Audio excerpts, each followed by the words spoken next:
আর যখন জল আমাদের কম থাকে আমরা যদি চাই তখন দেয় না, আর যখন বর্ষায় আমরা ভাসি তখন ওরা আমাদের আরও ভাসিয়ে দেয়।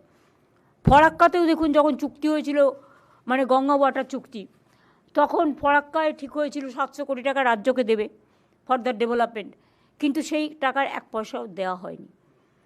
এইভাবে কেন্দ্রীয় সরকার আমাদের বর্ডার এরিয়া ডেভেলপমেন্ট প্রোগ্রাম থেকে শুরু করে যে টাকা আমরা পেতাম সবটাই বন্ধ করে দিয়েছে।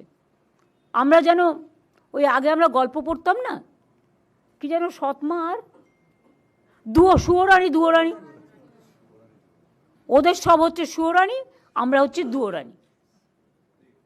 বাংলা মানে হামলা, বাংলা মানে ঝুমলা, বাংলা মানে ভোট কাটো, নাগরিকের অধিকার কাটো, সবাইকে বাংলাদেশি বলে দাও, বাংলা ভাষায় কথা বললে বিহারে গেলেও সব বাংলাদেশি। স্বাধীনতার জন্য লড়াই করে জীবন দিয়ে নবজাগরণ করে যে কোনো রাজ্যে যাচ্ছে তাকে বাংলাদেশি তকমা দিয়ে পেটানো হচ্ছে। এমনকি প্রেগনেন্ট মহিলাকে পর্যন্ত বাংলাদেশে ওপারে পাঠিয়ে দিয়েছিল বিএসএফকে দিয়ে।